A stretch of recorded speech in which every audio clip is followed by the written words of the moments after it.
Welcome back to Happy Hour, everyone, and welcome to the Diamond District. Assisted living and nursing homes expect overwhelming demand as baby boomers age. As it stands now, 36,000 assisted living communities serve over 1 million seniors. But with the economic downturn eroding all of our retirement savings, how will the majority of us pay for these services when long-term care isn't always an option because it's just too darn expensive? Well, my guest today has come up with one solution, and it's a private market solution for a change. Joining me today in the Diamond District from Houston is Donald Sapaw, founder and CEO of Trinity Care Senior Living.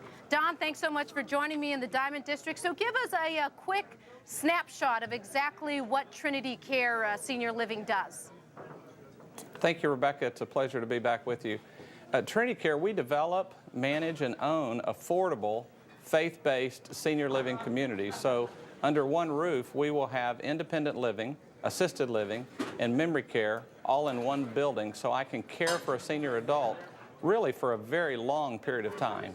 Okay, and how is this different from what we have now? I mean, I notice the difference because it's faith-based. Is it, does that draw more people? Does it lower costs for people there? And what religions do you serve?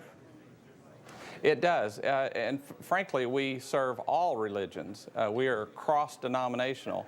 Specifically, we develop in the South and the Southeast where 93% of all seniors over the age of 75 claim to be either Catholic or Protestant. So we predominantly meet the needs within the Christian community. And how that reduces the cost is typically I have a church that contributes land in exchange for equity. So we're unashamedly for-profit, we're publicly traded, but churches contribute land. In exchange, they become my partner. And therefore, my capital costs are significantly lower, and I pass that lower cost on to my residents. This is a very, very interesting and unique business concept because you do have these churches across the country that have all this extra land, and right now they may not be able to find a buyer for it or may not get the best price, so they're looking for, and developers aren't building houses, or they shouldn't be right now, so this is a very novel concept as well. How does it work, though, Don, because these churches get tax advantages because they are religious-based groups? How does that go with your for-profit business model? Well, you know, Rebecca, you're spot on. They have to pay taxes on the income or the distributions that are derived from their relationship with Trinity Care.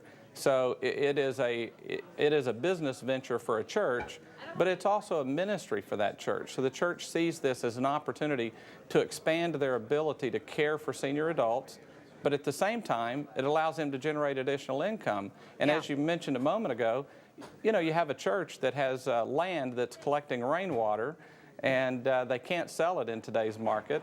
So this gives them an opportunity to do two things at once. Well, generate income and at the same time minister to seniors. And we know churches desperately need new revenue coming in, so this is perfect for them. Let's now talk about the people who are going to be living there. How does it reduce the costs for them, and how do they pay for this? Because insurance doesn't pay for it. You have to get an extra policy if you want some type of subsidy for assisted living, or does the government provide the subsidy? How does that work for people paying for it? You know, the government does not provide subsidy, so 100% of our revenue is derived from disposable income for senior adults.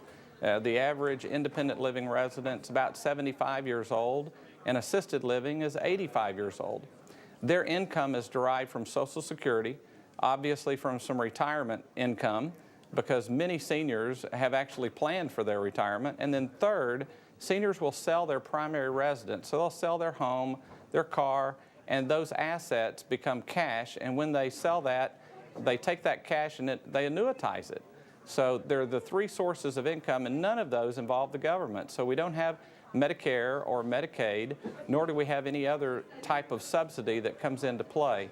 And so it's very important for a senior to have an opportunity to live in an environment where the cost is lower. So back, like I said a moment ago, if the cost of land is contributed for equity, then what happens is I'm able to build a facility at about 20 to 25% less cost than any of my competitors because my cost of capital was lower. So if my capital is lower, my operating savings, costs are lower. You pass that savings on to your customer. Yes, Don? That's exactly right. Okay, great. That is Don, exactly right. You Don Sapol, there's one thing you mentioned a minute ago, Rebecca, and that is today we're the only segment in commercial real estate where rent rolls have actually gone up and occupancy is remaining stable. If you look at hospitality or hotels or office buildings or commercial real estate in general, all of those have seen a significant decline in both rent rolls, revenues, as well as occupancy. Don, we're very fortunate. Our occupancy is stable. I think it's a brilliant idea. Rent rolls are up. We're going to have to leave it there. Don Sapol, CEO for Trinity Care Living. Thank you very much for joining me in the Diamond District today. And don't forget, folks, you're welcome. You can reach me via twitter.com/GoGoDiamond. Text me directly. I text back.